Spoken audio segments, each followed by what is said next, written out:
What's going on, everyone? This is George Khalife. It's episode 34 of Let's Grab Coffee. I'm here with Christopher Gimmer today, who's the founder of Snappa, an Ottawa-based SaaS business that helps you create easy graphics for things like blogs, ads, social media, whatever the case may be. Chris also is a serial entrepreneur who's had different ventures under his belt, and I'm super excited to talk about just entrepreneurship and the landscape at large with Chris today. Thanks for being here, man. Yeah, thanks for having me. What I find really interesting about Snappa, to be honest, and I know we're going to go into many things, is like right off the bat, what I realized was, okay, you're doing 55K in revenue a month, but you're so lean. Like, and correct me if I'm wrong, you're two founders, 4 employees in total. How do you stay so small but grow so quickly? So it's funny that article I kind of mixed up. I thought he meant overall team size, so it's actually really like 4 people in total with another one on the way, kind of thing. Okay. So we're actually at 60K MRR US now, so that's kind of where we're at. Wow. In terms of, I guess, just because we're bootstrapped, that's just always been kind of built into our DNA, which is try to succeed with as limited resources as possible. And so we've always prioritized like ROI over anything. Before we would hire someone, we make sure that we absolutely needed to have this person, and what the value and the ROI was going to be for that particular hire. So, and the other thing is we've really prioritized culture, which I think is like super important in the early days, especially when you're a small team. So, we've just been fortunate in that we can hire just really awesome people that, we've all enjoyed working together, and naturally we've just been able to produce some good results with the people that we have. Yeah, I mean, it must be, kind of at times enticing, right, to raise money, especially if you're in tech, if you're in SaaS.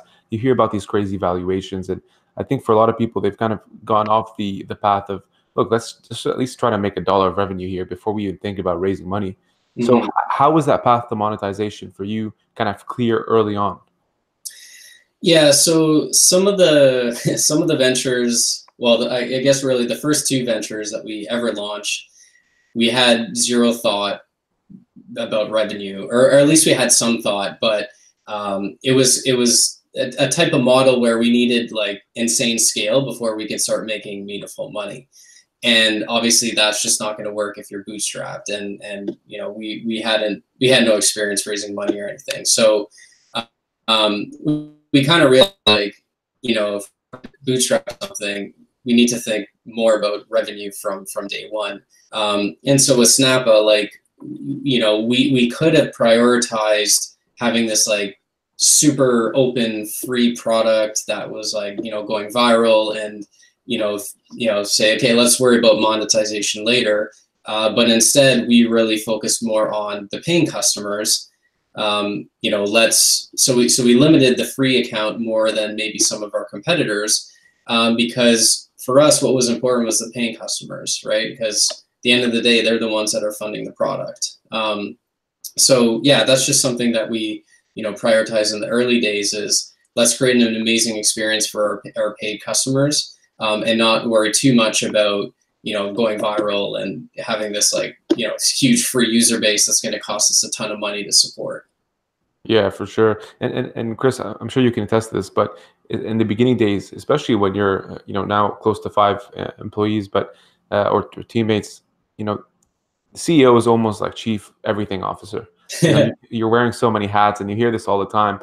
How do you focus on kind of like zoning in on your strengths, right? Because I'm sure you have certain areas that you really excel at, and your other co-founders or teammates kind of have to deal with. But how do you also manage so many other things that you have to deal with so early on in the game? Yeah, so for me, what I found in the early days was, like you said, I was, chief everything officer. Marketing was kind of the main priority, but then I'm also answering support. I'm also, dealing with all the emails and whatnot. And so at a certain point, I got to a point where I couldn't I couldn't execute on everything that I wanted to. I had a lot of ideas, you know, I'm spending a lot of time thinking about the strategy, but I just didn't have enough, you know, hours in the day to do it. And so for me, that was a point in time where I said, okay, we really need to hire someone, because the value of that employee is going to be just exponential, because, you know, they'll be able to contribute day one. I know exactly what that person has to do for 40 hours a week. And that will free up so much of my time to focus on other stuff.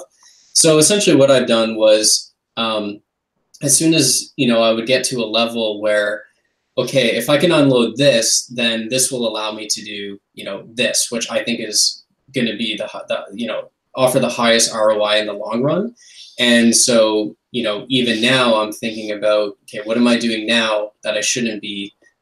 And, you know, what needs to be done so that I no longer have to do that kind of stuff. Yeah, and I think, you know, one of the, I guess, which is weird. It's a dilemma, because it's on one side it's a challenge, but on another side it's almost like an advantage of being bootstrapped, which is one that you have to be very resourceful, right? You don't have a lot of runway, and you don't want to burn cash too quickly. At the same time, you're really focused on monetizing and growing. But to your point, like, you have to be very diligent about you know, how you grow and when to grow the team to meet the sort of demand that you're currently tackling. Is that kind of a fair assessment of being bootstrapped?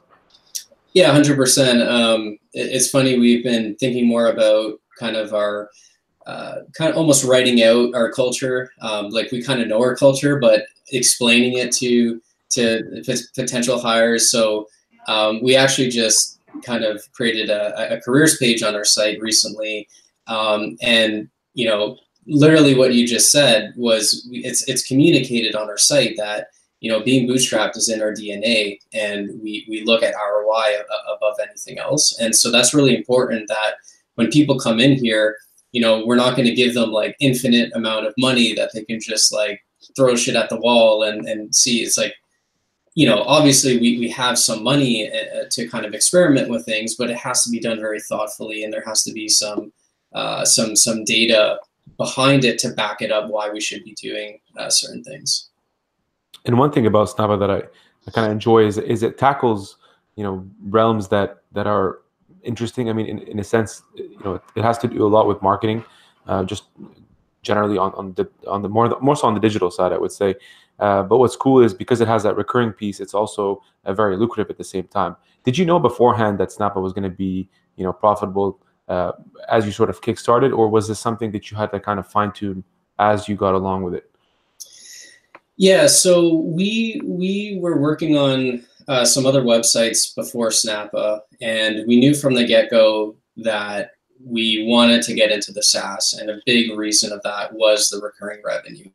Everything that we had done beforehand didn't have any sort of recurring revenue. And, you know, as a founder, it just makes it so much easier to sleep at night when you know that, okay, maybe your business will plateau, or it'll kind of, the growth will slow a bit, but, you know, chances are it's not just going to fall off a cliff overnight. And so, and it also makes forecasting much easier. So when it comes to, you know, hiring and, you know, even little things like whether it's worth tacking on a new software bill, you know, with that recurring piece, you can more or less project out at least 3 to 6 months with pretty good accuracy, just based on, you know, how many leads you're getting consistently, what your conversion rates are, what your churn rate is. So it is quite a fantastic business model, and it's something that we definitely wanted from day one. And just in terms of, you know, speaking about sort of the metrics and the model, how would you say you've sort of managed to deal with, you know, the cost of just acquiring customers? You can call them net new for now, like not kind of factoring in just kind of existing pipeline. But I think that's something that a lot of, you know, early stage entrepreneurs have to deal with. You know, just keeping CAC low and sort of exceeding the value that they can absorb through new prospects and clients. So how did you deal with that yourself? Yeah, so in the early days, essentially before we launched Snappa, we had a free stock photo website that was pretty popular, and we also had another website which had a blog post that ranked for free stock photos. So literally the day that even when we had our beta, or even before it was launched, we were basically, consistently sending leads over to Snappa, which essentially was more or less free to us, right? Like Free marketing, yeah. it was essentially free marketing. And obviously with Snappa, it's a freemium product. So with any freemium product, your conversion rate from free to paid is not going to be huge. And the lifetime value is also really low, right? Because we're dealing with the lower end of the market, the SMB market. So we've really focused almost primarily on organic methods of growth. So for us, it's been content marketing, SEO, a little bit of affiliate stuff. So the cost to acquire is really the time that we're putting into these channels, as opposed to paid, for example, when you could be paying $2 to get $1 out, kind of thing. But the nice thing about content is that it pays. What we found is that it compounds, right? So a blog post that we've written 3 years ago is today bringing in more traffic than it was 2 years ago, right? And the other thing is, as your domain authority increases and you're getting more backlinks and you're producing more content, it has this snowball effect. And so that was one thing that we were lucky enough to double down on early on. And it takes time. It takes time for the results to show, but when they do, like just the other day, we look back and we're like, holy shit, we're bringing in a lot of traffic here from some of these blog posts. And it's hard to predict, years in advance that that's how much compounding effect there's going to be. Yeah, it's very, very, very good point, especially just on the content side. Like, I think a lot of people underestimate what they can do for you. And, too many times they're focused on just pure media outlets, which obviously they're great because they get you the exposure and kind of like a one-hit wonder. But a lot of the times doing things like podcasts, getting blogs out there, to your point, gets those backlinks up and pushes your SEO. But at the same time, they're just pieces of content that maybe 2 years down the line, someone searches you up and that relevant blog post pops up, and now you have like a huge lead, and that's kind of the only issue with that is, people can't justify marketing upfront. Everybody wants to know what the ROI is for marketing today, and a lot of the times it's more of a long game. It's that's a good point. It's super tricky.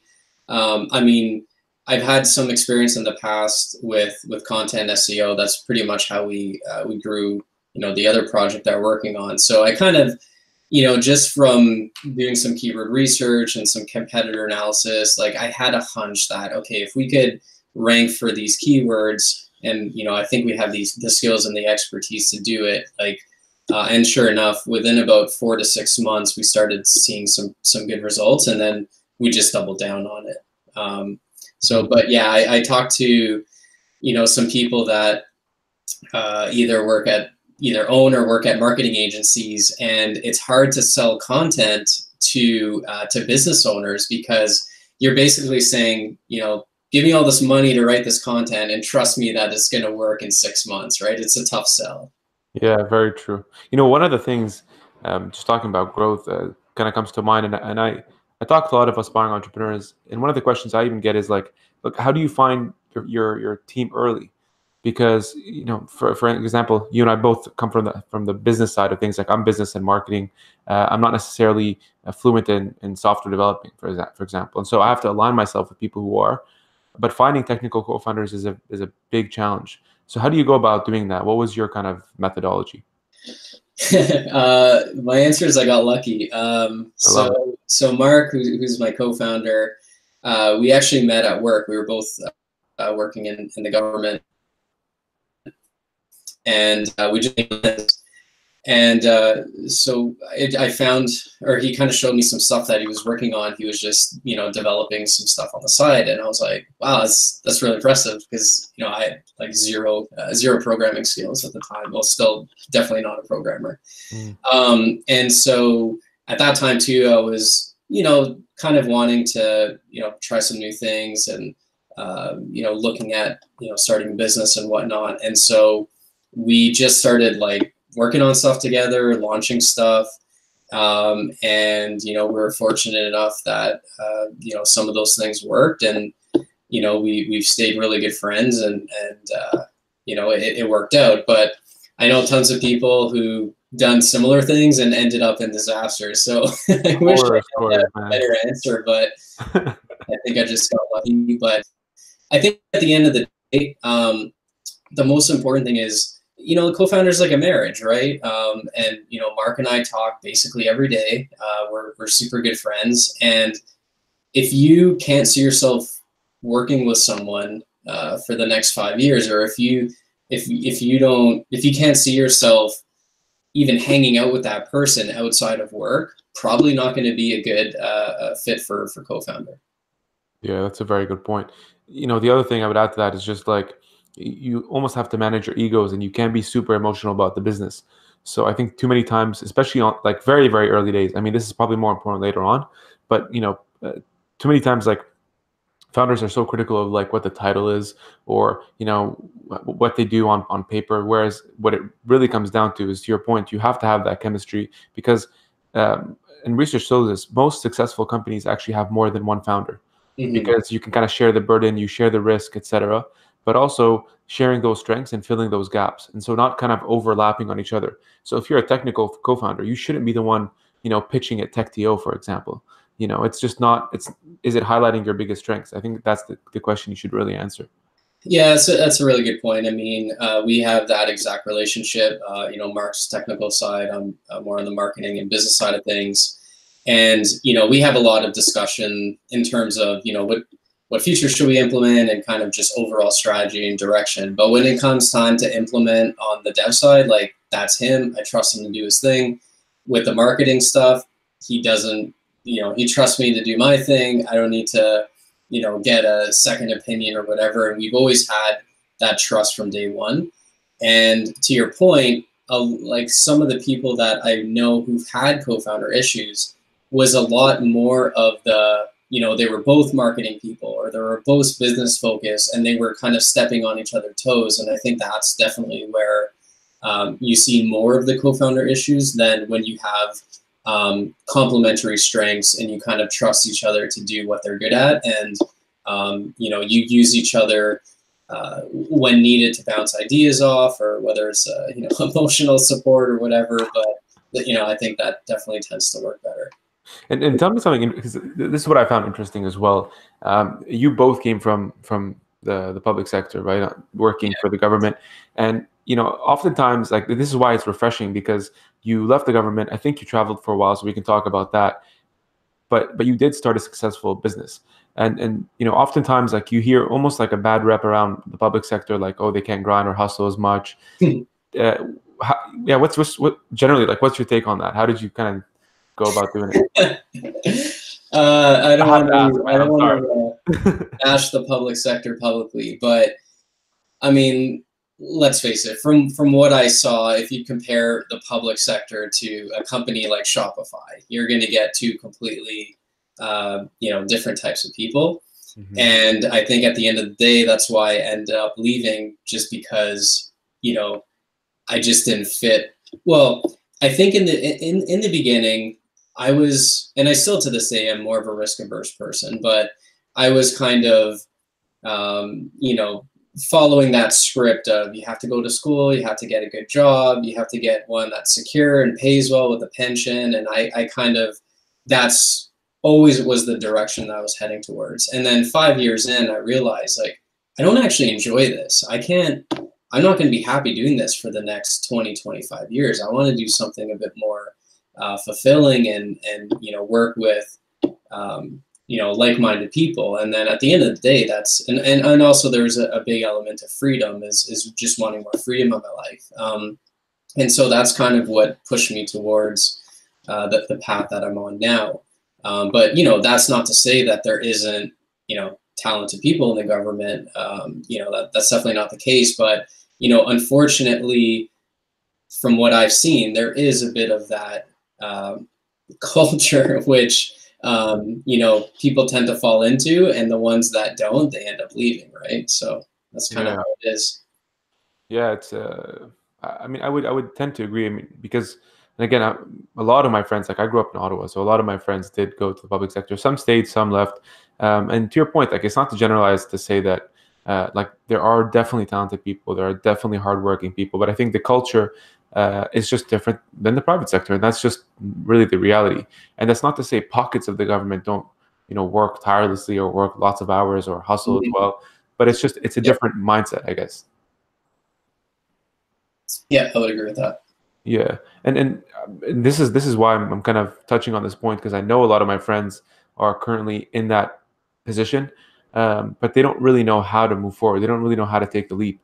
And so for you, when you're sitting there, say for example, more comfortable, as I should say, and you want to tackle an idea, but you just don't really know, like, is this the right time? Is this the right time for me to take on more risk? Were you having those mental battles? So in the early days, we were just doing stuff nights and weekends. You know, I never had that thought of like I need to quit and just go all in. Like I was way too much of a risk averse person to do something like that. So we were like launching stuff for almost 2 years, and then we got Bootstrapping, which is one of the websites where we're actually starting to make a bit of money. And we got to the point where we were paying ourselves about $2,000 a month from that website. And fortunately, in the government, they actually let you, or at least for me, they let me take a year leave of absence. So, the worst case scenario was I can go back and get my job. Now, the thing that was a bit scary was I was doing my CPA at the time. So I was 2 years into it, and I dropped out of my CPA. So if I had gone back, I would have owed them whatever money, and I would have also been demoted because I was in an acting role. So there was some risk there, but I also think at that point my mindset was, I was able to get this to where almost like a Canadian, let's say 10K a month or whatever. I've developed some marketing skills, so I think my thinking was like, maybe I'll just go work for another company in a marketing role, which is at that time I was kind of where I realized it was something I enjoyed doing. And then, fortunately we got Snap off the ground, and, pretty early on we saw that was doing well. So right at the end of that year leave of absence, I, essentially handed in my official resignation. So, I think it's definitely possible to just do it in a methodical fashion, start small, see if you can do things nights and weekends, build up that, hopefully build up some sort of traction. And then, obviously at a certain point, you're going to have to take the plunge, but, build up as much traction and as much certainty as you can before doing that. And you'll probably have less regrets that way. Was there ever a point where you sort of wanted to stop and just go back, maybe to the corporate side or the public sector? Like, was there, because I'm sure there's always that, what I think Reid Hoffman calls the valley of the dark, Right. or valley of the shadow, I think he calls it. But it's almost like that time when you're like, look, I'm close to the brink. I think I'm going to give up. I'm done with this. Do you ever feel that? Not really. I mean, like I took I took a massive pay cut, right? I was fortunate in that I was, not, I just got engaged recently, but, like, Congrats, man. thank you. But, no family, no kids at the time. I was still pretty young. So I was willing to, take a pay cut and maybe dip into my savings a little bit. But I just looked at it from the long point of view. And, fortunately, we were always able to just gradually increase. And then when we launched Snappa, we got to like 4K in MRR, basically like a month after launching. So it became pretty obvious that was going to have legs. And so that kind of, gave me the confidence, that we can do it. And I just was of the mindset that, I don't really care about money right now. I just want to focus on, developing the skills, doing something that I enjoy, and hopefully the monetary benefits will come over time, and I can, will be able to at least match what I was making beforehand. And, that's fortunately we were able to do that. And what would you say is the sort of next milestone for you now? I mean, as you said, it's 55K, or sorry, 60 at this point. You're starting to grow the team. Would you say growth is the next real big factor for you? Yeah, it's definitely something we're thinking about more and more every day. Where basically our goal right now is to hit $1 million US in ARR by the end of the year. So that's kind of the target that we're aiming for, and that will give us quite a bit of freedom in terms of hiring and experimenting with some other stuff. And then, at that point, we'll just make a decision on, do we keep going as a bootstrap business and just being content with, 40 to 50% growth every year, or do we kind of want to shoot for the stars and go big? And I don't, to this day, or at least right now, I don't know the exact answer. My answer has always changed slightly since the day that we started this business. So we're, at least for now, we're just kind of trying to hit that milestone and take things a day at a time for now. Yeah, that's a great milestone to shoot for, and a very common one as well that a lot of entrepreneurs want to get to. That million MRR, and a very difficult one. Like I always tell entrepreneurs, man, unless you actually made $1 in your in your business, venture, startup, whatever it is, you can only then appreciate how much effort and fortitude it takes to actually make that in recurring revenue. And so it is very difficult, but definitely achievable. On that note, for you, would you ever consider? I have two questions on that front. Would you ever, one, consider raising capital along the way, despite being bootstrapped right now? And then two, how do you what's your sort of outlook on the exit? Because I've talked to many founders, and the pattern in their answer seems to be, look, George, for us, we just focus on growing the business. So if you continue to grow the business and you're successful at it, an exit opportunity will come to you versus you having to chase it. And I think that's great advice, and just wanted to get your take, even though it's still early in the game. Yeah. So raising money, that's something that my answer has changed and probably will, maybe change again. My stance as of now is we would entertain raising money if the opportunity was very clear and we thought that the only way to, take advantage of that opportunity was to pour some money into it and pour some gasoline on the fire, if you will. I wouldn't ever raise money just for the sake of raising money so that we can, arbitrarily grow our headcount and get written up in TechCrunch. So I would definitely be, I think I was more anti-raising money. And the thing that scares me is I've been reading more blog posts recently, like Buffer, they're in a very similar space. They're doing social media, writing about how they're buying back their investors. And another one is like Gumroad. And it's just really interesting. But at the same time, we have competitors with $billion valuation. And so I think the market opportunity is there. It's a huge market.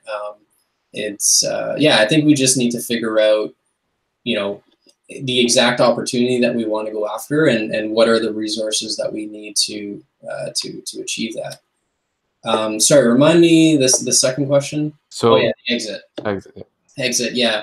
So yeah, obviously we never started this business with hopes of exiting or getting acquired. I think the best kind of answer or framework that I've heard around this question is, if you sell your company, what does your life change, right? And so basically it's right now we're obviously pretty profitable.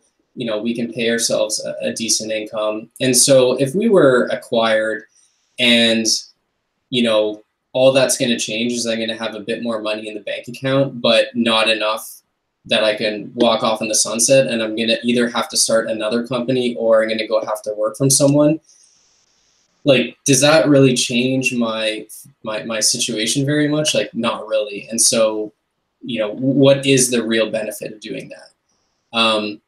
So, however, if the exit is enough to where, not that I ever would, but theoretically you never had to work anymore, and now all of a sudden I could only focus on a project or a startup that I'm like incredibly passionate about, and I can take a bit longer to do it and take on a bit more risk, then that's a bit more attractive to me.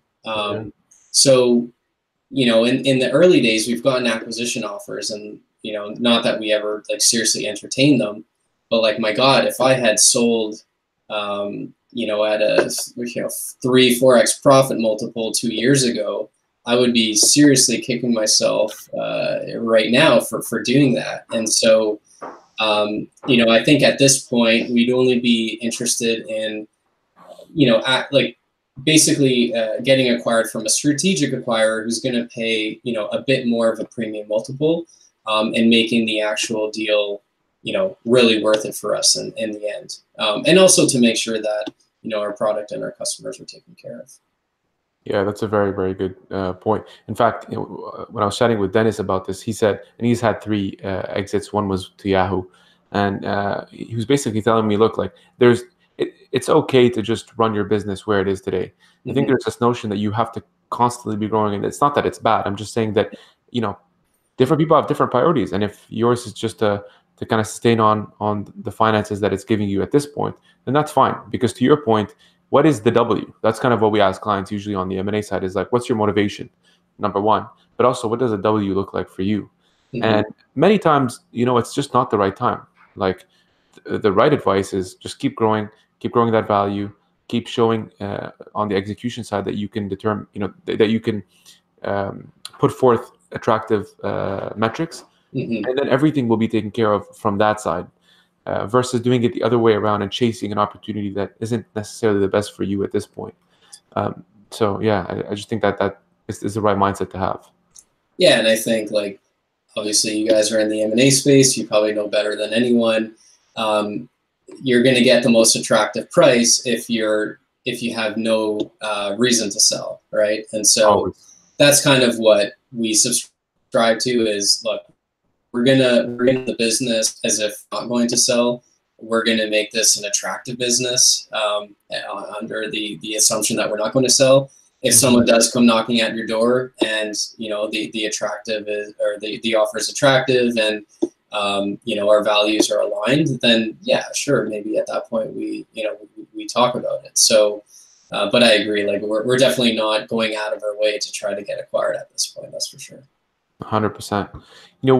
Another thing that I always found funny as a misconception of entrepreneurship, one being age, and an angel once told me a line that's hilarious. He's like, I don't give a shit if you're 90 or 19, as long as you execute for me, I'm cool with you, and so that's very true, just for anyone listening. But the second one is location, and that's another funny one, because if you look in maybe just take North America for now, obviously the pin that everybody drops for successful entrepreneurship is Silicon Valley. In Canada, that would be the Toronto-Waterloo corridor, although now Ottawa is getting more exposure from Shopify and other companies like that. But the example I always bring up is Skip the Dishes, which was born out of Winnipeg, and they have a phenomenal story. They exited for $200 million. They got bought by Just Eats, which is a UK-based company.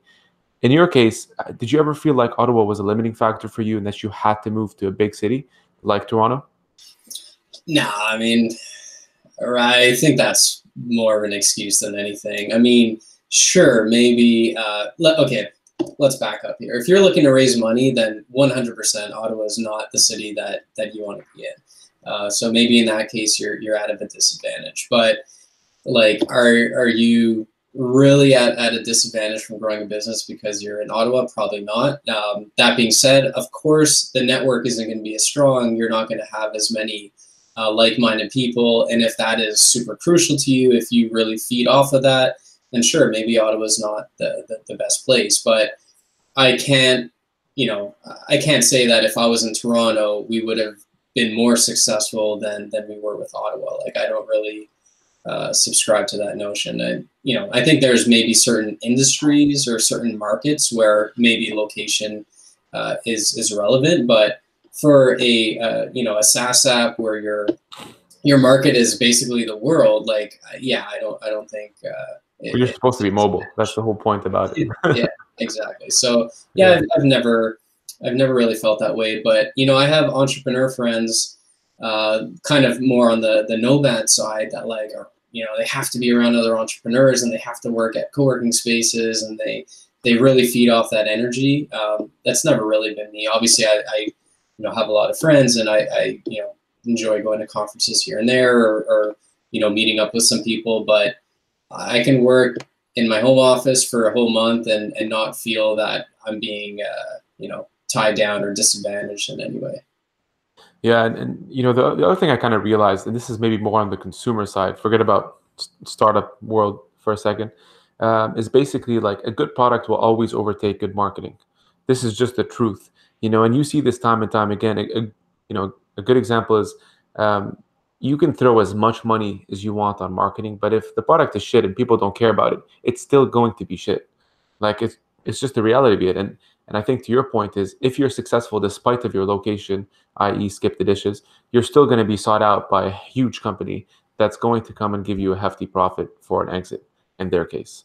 Shopify, Ottawa, went public, became one of the most valuable companies in Canada.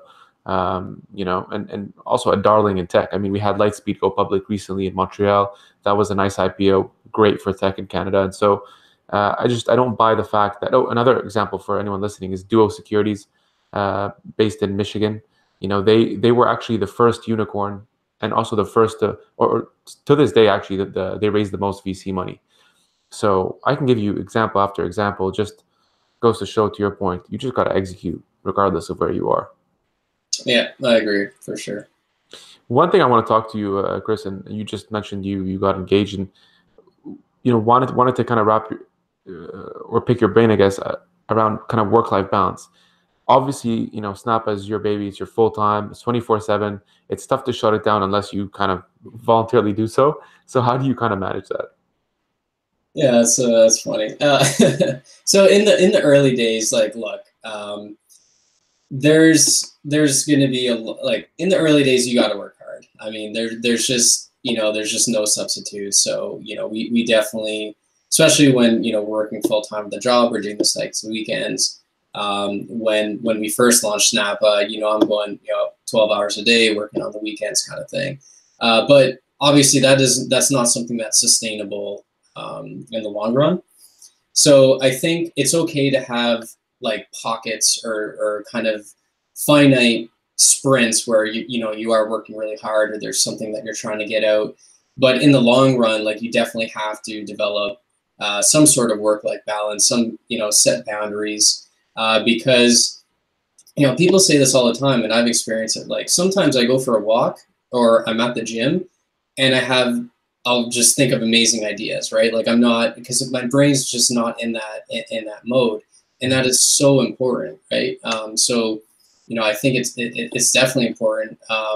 Just even in my relationship, like and I was really bad about being on my phone and not paying attention to certain things, and so that's something that I'm really cognizant of, and something that I've gotten a lot better over the years is being able to actually shut things off. And to be honest, like having a team and having other people around you to delegate certain stuff like that definitely helps.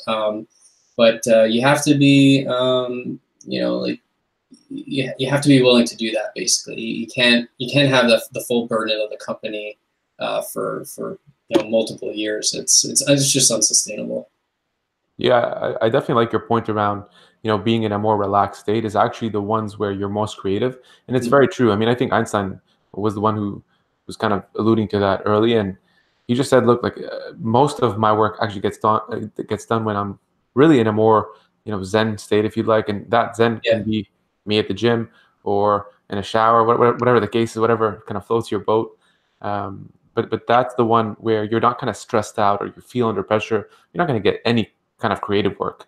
I mean, if you ever tried to write an article, for example, try to do that when you're really stressed. yeah, You're not going to produce good work. So I yeah. like that point. Yeah, traveling especially. I love like when I'm just kind of trying to think of some higher level and solve some difficult problems, I find traveling is, laying on the beach is I have some of my best thinking, as opposed to, being at my desk and, like you said. So yeah, I think it's definitely important to have some work-life balance, and just having some time just to think and just be creative, as opposed to just do all day long. Sweet, man. Well, look, I got two more questions to wrap this up for you, but the first one is what's something that you do outside the office that not a lot of people would know? Like, could be a hobby, passion, something outside of just, full entrepreneur. Pretty big into fantasy football. Okay. That's probably something that most people wouldn't. So September to December, when it's Sunday, I'm watching football and keeping up with my fantasy team. What did you think of the recent OBJ trade? I have to ask that one. I'm not a huge fan, but like I keep to date. Yeah, I mean, let's face it, the Giants are in a rebuild mode. I don't think they're winning any Super Bowls anytime soon. They need a quarterback. So, I think he was a bit unhappy, and maybe they thought it was a bit of a cancer in the locker room. So, could be, we'll see. I think the Browns are all suddenly looking loaded offense, so I think they're going to be exciting to watch next year. Amazing. Well, last one for you, my man, is for someone listening right now, they're probably, wondering in the back of their mind is, what's that one piece of advice that you would really, really give, or that's helped you along the way? I think, well, two things. So number one is like literally just getting started. I mean, there's so many people there's only so many blog posts and podcasts that you can listen to. Eventually you have to actually take action. So, and people think that, they need to start out with this amazing idea and, they need to take over the world from day one. Like, just start something small, just something that's easy to get off the ground, and just learn some basic skills. And the second thing is just patience. Things take time. We live in a world of instant gratification. You're not going to launch a new startup and get rich overnight. You have to put in the work. I was having this conversation last night with a buddy at dinner.